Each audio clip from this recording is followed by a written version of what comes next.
सारे लोग यहाँ धरने पे हैं। दोपहर से सारा आप कवर कर रहे हो। वार्ता का न्योता दिया था सरकार ने। सरकार के ना मंत्री पहुंचे, ना सरकार के फाइनेंस सेक्रेटरी पहुंचे। छुट्टी का बहाना बना के और 3 घंटे गुमराह करवा के जैसे प्रतिनिधिमंडल गया था, सिर्फ हेल्थ सेक्रेटरी ने बात की। हेल्थ सेक्रेटरी जीरो से स्टार्ट करके बात कर रहे थे, जिसका कोई मतलब नहीं। सीएचए अभी आर और पार की लड़ाई लड़ने के मूड में जो आए हैं। पिछले 6 महीने से पूरा प्रदेश जानता है किस तरीके से 3 महीने शहीद स्मारक पर लोकतांत्रिक तरीके से धरने पे बैठे, अनशन किया, लाठियां खाई और फिर रातों रात जो है खदेड़ दिया गया। पर जितना सरकार इस आंदोलन को दबाने का प्रयास कर रही है, उससे तेज रफ्तार से आंदोलन वापस उभर के है। हजारों हजार की तादाद में हमारी बहनें, हमारे नौजवान साथी अपने हकों के लिए आज सड़क पे उतरे। चूँकि हम अहिंसात्मक रूप से इस आंदोलन को लड़ना जानते हैं, इसलिए हम सड़क पे धरना देने के बजाय और राष्ट्रीय राजमार्ग को बाधित ना करते हुए अभी हम लोग यहाँ फार्म हाउस पे हैं। चूँकि कल तक का समय है, आज वर्किंग डे ऑफ होने की वजह से सारी बातें हो नहीं पाई। यदि कल कोई सकारात्मक बात नहीं हो पाती है तो जिस आर पार के मूड में हम लोग आए हैं, सीएचए के सारे भाई आए हैं, चूँकि हम तो इनके समर्थन में हैं। हम समर्थन में थे, समर्थन में हैं और समर्थन में रहेंगे। सरकार ने जिस तरीके से कोरोना काल में जैसे आम को चूस के गुठली को फेंक दिया जाता है, वैसे सीएचए को फेंक दिया। इनके जीने और मरने का सवाल है। बहुत सारे हमारे भाई ऐसे हैं जो सुसाइड करने के कगार पे पहुंच चुके हैं। ऐसी स्थिति में सरकार की जो नैतिक जिम्मेदारी बनती थी, वो सरकार सारी संवेदनहीनताओं को ताक पे रख के दिल्ली में जाके और रोजगार की बात करती है। और राजस्थान में जिस तरीके के हालात इन्होंने पैदा कर रहे हैं, गुड गवर्नेंस की बात करने वाले आज बैड गवर्नेंस के सबसे बड़े इस देश में उदाहरण बनते जा रहे हैं। सरकार डरती कभी दिल्ली भाग रही है, कभी गुजरात भाग रही है। सीएचए उनका पीछा छोड़ने वाले नहीं है। आज सीएम हाउस घेराव का कार्यक्रम था, क्योंकि वर्किंग डे नहीं है। बड़े लोगों के आश्वासन पे आदरणीय डॉक्टर किरोड़ीलाल जी हमारे बीच में है। हम सारे लोग अनुशासित लोग हैं और लोकतांत्रिक तरीके से इस आंदोलन को लड़ रहे हैं, पर पीछे नहीं हटेंगे। जितना सरकार ने दबाया है, उससे तेज रफ्तार से उभर के आएंगे। 6 महीने हमारे भाइयों का जो संघर्ष है वो जाया नहीं जाने देंगे। इनके साथ खड़े थे, खड़े हैं और खड़े रहेंगे। 3 महीने इन्होंने लगातार धरना प्रदर्शन दिए। लाठी के दम पर पुलिस ने रात को 12:30 बजे इनको उठाया।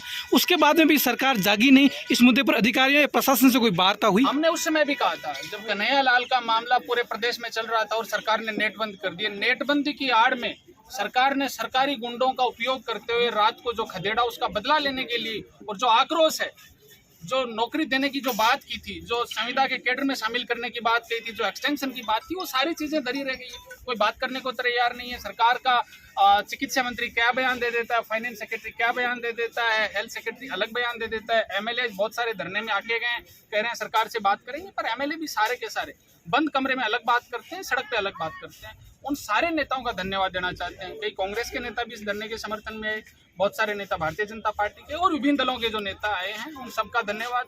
हम सारे लोग गैर राजनीतिक रूप से सीएचए के आंदोलन में इनके साथ खड़े थे, खड़े हैं और खड़े रहेंगे। दूसरी बात आपके माध्यम से मैं और बताना चाहता हूँ, सरकार तक ये बात पहुंचे, सरकार इसको हल्के में ना ले। सरकार की ये मंशा है कि पहले जिस तरीके से 90 दिन के धरने के बाद जैसे खदेड़ा गया, वैसे यहाँ से खदेड़ दे और बाहर पुलिस के सरकारी गुंडों का पहरा लगा के हमारी बहनों को और भाइयों को अंदर ये लोग बंद कर देंगे। इनकी जो मंशा है वो मंशा कामयाब नहीं होने देंगे। हम गांधी जी के देश में रहते हैं, पर भगत सिंह बनते हुए हमें देर नहीं लगेगी। उसकी सारी जिम्मेदारी कानून व्यवस्था बनाने की, मेंटेन करने की पुलिस की और सरकार की है। क्योंकि अब सरकार की सारी पराकाष्ठाएं पार होती जा रही हैं। सीएचए का अब इम्तिहान ना ले। अब आर और पार की लड़ाई के मूड में सीएचए हैं। कहीं ऐसा ना हो कि कोई जनहानि हो और सरकार की पूरे देश में वापस थूथू हो। सरकार को बैकफुट पे आना चाहिए और सीएचए के समर्थन में कोई संवेदनशील फैसला करना चाहिए। देश के चुनाव ज्यादा दूर नहीं है। युवा किस ओर बैठेगा? आपको क्या लगता है? आप भी एक युवा हो, युवाओं की आवाज बनते जा रहे हो। देश के चुनाव में किसकी सरकार बनेगी? सरकार जिसके पक्ष में काम करेगी, नौजवान सारा बहुत बारीकी से एनालिसिस कर रहा है। प्रदेश का नौजवान भोला नहीं है, चाहे सीएचए हो, चाहे और बेरोजगार हो, चाहे किसान हो, चाहे मजला व्यापारी हो, चाहे सारे तबके हों।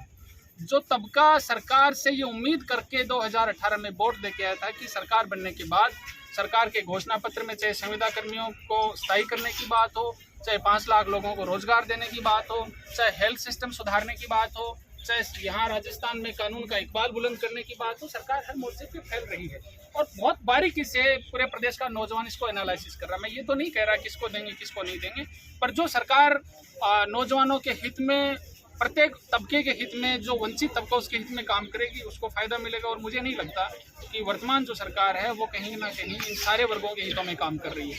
और जो हितों की लड़ाई लड़ेंगे, जो राजनीतिक दल, बहुत सारे राजनीतिक दल यहाँ क्षेत्रीय दल हैं, राष्ट्रीय पार्टी हैं, जो उनके हितों की बात करेगा प्रदेश का नौजवान उनके साथ जाएगा, इसमें कोई दो राय नहीं। कोई कमिटमेंट तो है नहीं कि हम किसी के साथ जाएं ना जाएं, पर सरकार और विपक्ष में बैठे हुए लोग जो नौजवानों के साथ खड़े हैं, प्रदेश का नौजवान, मेरा मानना है कि उनके लिए खड़ा मिलेगा देश में।